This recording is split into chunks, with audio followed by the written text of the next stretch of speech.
In the frozen north, where the sagas were first told around fires that held back an endless winter, there is a story about a wolf. Not an ordinary wolf. Not even an extraordinary wolf. A wolf so vast that when he opens his jaws, his upper teeth scrape the sky and his lower teeth gouge the earth. A wolf whose eyes contain fire. A wolf whose breath can kill. A wolf who is growing, every day, larger and hungrier and angrier. And when he finally breaks free of his chains at the end of the world, the first thing he will do is eat the sun. The second thing he will do is kill a god. His name is Fenrir. And the most disturbing thing about his story is not what he becomes. It is what he was. Because Fenrir was not born a monster. He was born a puppy. He was raised, for a brief time, inside the halls of the gods themselves. He was fed from their hands. He played in their courtyards. And when he grew too large and too terrible to be kept, the gods did not try to befriend him. They did not try to reason with him. They did not try to change his fate. They chained him to a rock at the bottom of the world and left him there to go mad for eternity. This is the story of how a child became a weapon. And of what happens when the people who are supposed to protect you become the people who bind you. To understand Fenrir, you have to understand his father. Loki, the trickster, the shapeshifter, the god who was always technically on the side of Asgard until he wasn't, had a wife among the Aesir named Sigyn. But he also had a second life. A secret one. In the land of the giants, he had taken a giantess named Angrboda as his lover. And with her, he fathered 3 children. 3 children who would eventually end the world. The first was Jormungandr, the Midgard serpent, a snake so large that he grew to encircle the entire earth and bite his own tail. The second was Hel, a woman whose body was half living and half corpse, a being who would come to rule the realm of the dead. And the third was Fenrir, the wolf. When Odin, the All-Father, looked into the future, using the wisdom he had purchased with his own eye, he saw what these 3 children would do. He saw Jormungandr poison the sky at Ragnarok. He saw Hel lead the army of the dead against Asgard. And he saw Fenrir do something even more terrible. He saw Fenrir kill him. He saw the wolf's jaws close around his body and swallow him whole. So Odin made a decision. He could not allow these children to grow up in the land of the giants, where they would be weaponized against him. He ordered all 3 to be brought to Asgard. Jormungandr he cast into the ocean, where the snake would grow in isolation. Hel he sent to Niflheim, the realm of the dead, and gave her dominion over it. But Fenrir, the wolf, the one who would kill him, Odin kept close. He raised the wolf in Asgard itself. Because Odin believed that if he could see Fenrir every day, he could control what he became. It was the worst decision he ever made. At first, Fenrir was small. Manageable. A puppy the size of a large dog. The gods laughed at him. They tossed him scraps of meat. They watched him play in the fields outside Valhalla. And for a brief period, there was something almost tender about it, an immortal wolf cub being raised by gods who were trying to convince themselves that prophecy could be bent. But Fenrir grew. And he grew fast. Within weeks, he was the size of a full-grown wolf. Within months, he was larger than a horse. Within a year, he was bigger than the great hall of Valhalla itself. His shoulders towered over the gods. His paws left craters in the ground. His bark shook the mountains of Asgard. The gods began to retreat from him. Where they had once fed him from their hands, now they left piles of raw meat at a distance and fled. Where they had once patted his head, now they avoided his gaze. The only god who still approached him was Tyr, the one-handed god of war and justice, the bravest of the Aesir. Tyr fed Fenrir every day. He was the only one willing to do it. And Fenrir loved him for it. Remember that detail. It will matter more than anything else in this story. The problem became urgent. Fenrir was still growing. The rate of his growth was not slowing. And Odin, consulting the runes and the prophecies, saw that they had perhaps a few more years before the wolf would be completely uncontrollable. They could not kill him. Killing a god's child in the sacred halls of Asgard was forbidden, a crime that would stain the gods themselves forever. They had to bind him. Somehow. Somewhere. Before he ate them all. The gods came up with a plan. They would propose a game. A test of strength. They would tell Fenrir that they had forged a chain so strong that not even he could break it, and they would invite him to try. If he broke it, they would praise him and move on. Fenrir was proud. Fenrir was young. Fenrir would not suspect what they really wanted. The first chain was called Leyding. It was made of heavy iron, forged in the great furnaces of the dwarves, designed to bind even the strongest beast. The gods brought it out to the field and presented it to Fenrir. They complimented his size, his strength, his reputation. They told him they wanted to see if the legend was true. Could the son of Loki break the unbreakable? Fenrir looked at the chain. He sniffed it. He was suspicious, but his pride won. He let them wrap it around his legs and his torso. He stood still while they tightened it. And then, once the chain was fully around him, he simply flexed. He expanded his chest. He pushed outward with his massive body. And the chain, Leyding, the mightiest iron the dwarves had ever forged, shattered like glass. Pieces of it flew across the field. Fenrir laughed. Or whatever wolves do that sounds like laughing. The gods pretended to be impressed. They clapped. They told him he was magnificent. And then, quietly, they went back to Odin and said, "We need something stronger." The second chain was called Dromi. It was twice as strong as Leyding. The dwarves forged it with even more care, using heavier metal, more intricate links, runes carved into the surface to add magical strength. When they brought it to Asgard, the gods told Fenrir that breaking Dromi would prove, beyond any doubt, that he was the strongest creature in the 9 realms. Think of the glory. Think of the legend. Fenrir was more suspicious this time. He studied the chain. It looked much heavier than Leyding. It looked like it might actually be a problem. But again, his pride was the trap the gods were counting on.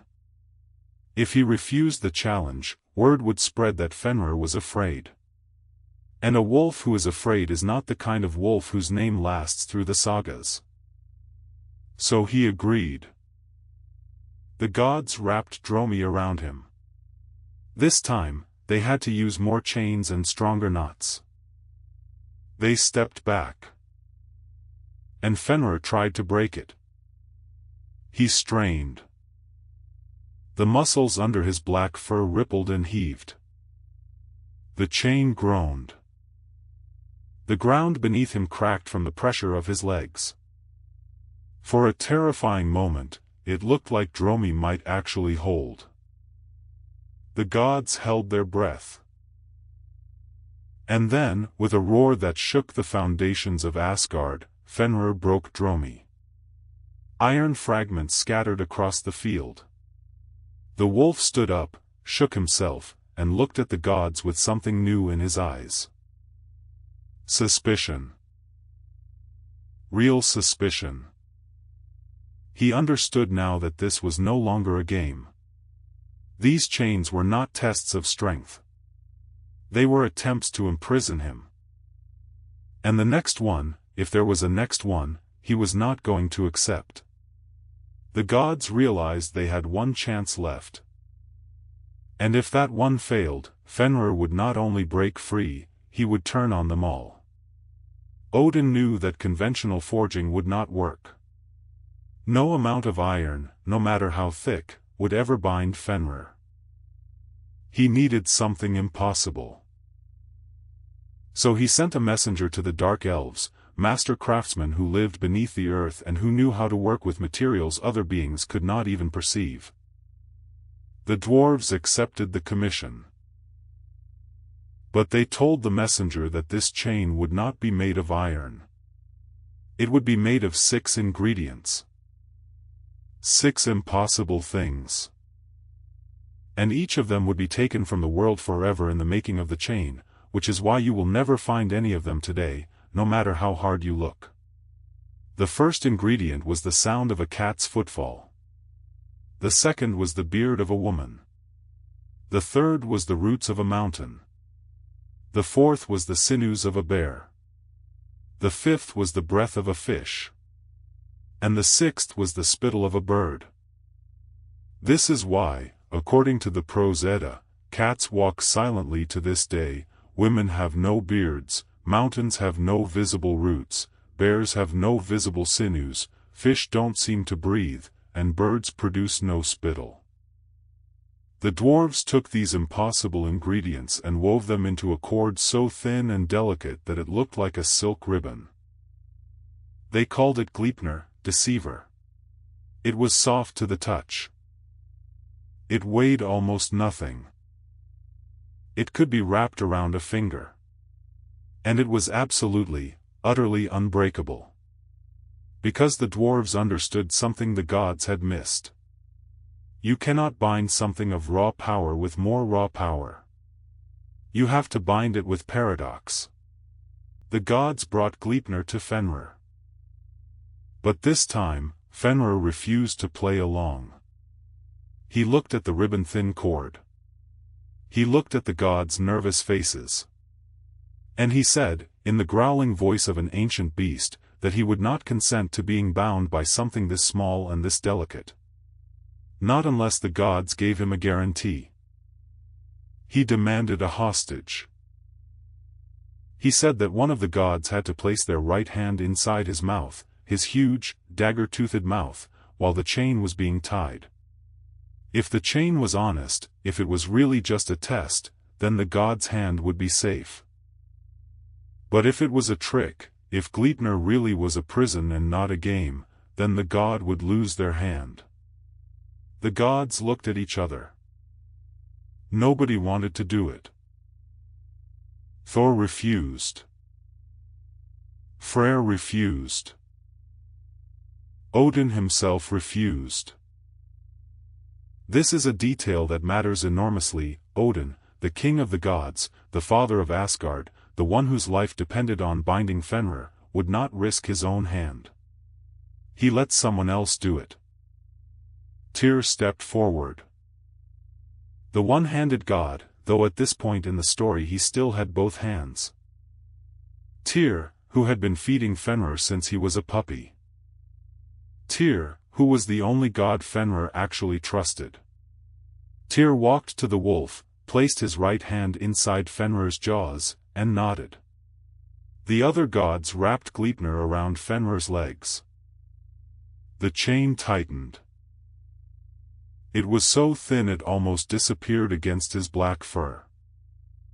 Fenrir flexed. Nothing happened. He strained harder. Still nothing. The chain did not break. It did not even budge. It absorbed every ounce of force he threw at it. And Fenrir, feeling the trap close around him, did the only thing he could do. He bit down. Tyr lost his hand. The wolf's jaws closed, and the only god who had ever been kind to him became the only god who paid a price for binding him. Tyr pulled the bleeding stump of his wrist back and said nothing. He had known this would happen. The other gods had known it too. That's why they had let him do it. Fenrir, now truly furious, was dragged by the gods to an island far from Asgard. The island was called Lyngvi, and it sat in the middle of a lake called Svartner, a lake of black water. The gods drove a great stone stake into the ground and ran the chain through it, and then they drove another stake into the first stake to pin it. They called the first stake Joel and the second Vitae. The stakes went deep into the earth, deeper than the roots of the mountains, so deep that Fenrir's struggling could never pull them out. Then the gods did something almost unbearably cruel. They wedged a sword vertically into Fenrir's mouth, the hilt jammed against his lower jaw, the blade pressing up against the roof of his mouth. This meant that when Fenrir tried to bite or howl, the sword cut deeper into him. His mouth was held open in a permanent, agonized snarl. He could not close his jaws. He could not stop bleeding from the wound. A river of his drool and blood flowed from his mouth and formed a river called Van. And they left him there. Alone. In the middle of the lake. Bound and bleeding and mutilated. Forever. He was, at the time they chained him, still a child by the measure of immortal beings. And the gods left him in agony on that island, staring up at a sky he could no longer touch, surrounded by water he could never reach, for thousands upon thousands of years. And every single day, he remembered who had put him there. Now we come to the part of the story that makes Fenrir more than just a monster. Because when Odin looked at the future, he saw that the wolf would eventually break free. Not because the chain would fail, but because at the appointed hour, at Ragnarok, the twilight of the gods, everything that was bound would be loosed. The laws that held the cosmos together would unravel, and Gleipnir would fall away like an old ribbon. And then Fenrir would walk out of the lake, off the island, across the seas and the land. And he would come to Asgard. At Ragnarok, according to the Voluspa, Fenrir's jaws will stretch so wide that his lower jaw scrapes the earth and his upper jaw touches the sky. He will advance across the plain of Vigrid, where the final battle is fought. And Odin, the one-eyed god who had ordered his binding, who had refused to risk his own hand, who had imprisoned a child on an island for eternity, will meet him in single combat. Odin will fight with Gungnir, his spear, the weapon that never misses. Fenrir will fight with nothing but his teeth and his hunger and 30,000 years of remembered agony. The battle will be short. Odin will fall. And Fenrir's jaws will close around the body of the king of the gods and swallow him whole. This is the moment Odin saw, with his purchased wisdom, back when Fenrir was still a puppy being raised in Asgard. This is what he tried to prevent. And this is what he caused, by the very act of trying to prevent it. There is a reason this story keeps haunting people. It is not a comfortable myth. There is no clever twist. There is no moral victory. There is no lesson where the gods learn to do better. Fenrir is the story of what happens when you treat a threat instead of treating a child. When Odin looked at the wolf and saw only what Fenrir would do, he stopped seeing what Fenrir was. He saw a weapon that needed to be neutralized. He did not see a being who could be taught, or loved, or given a different future. And because he treated Fenrir as destined to destroy him, he created the very conditions that ensured Fenrir would destroy him. The Norse had a word for this, wird. Fate. But their concept of fate was different from the Greek version. For the Greeks, fate was something you could sometimes avoid, sometimes outsmart, sometimes bend. For the Norse, Wyrd was the pattern that your own actions wove. You could not escape your fate, but you could recognize that your fate was being shaped by the choices you made right now. The gods' choice to bind Fenrir instead of befriending him was the choice that guaranteed their own destruction. They were not fated to die because the prophecy said so. They were fated to die because they believed the prophecy so completely that they became the villains of their own story. And Tyr? The one god who showed Fenrir kindness? He is the only god who survives Ragnarok in some versions of the myth. Not because he was stronger. Not because he was smarter. But because he was the one who understood that even a monster can recognize a friend, and that the only way to survive the end of the world is to be the kind of person the monster does not want to kill. Which Norse story should we tell next? Fenrir's brother Jormungandr? His sister Hel?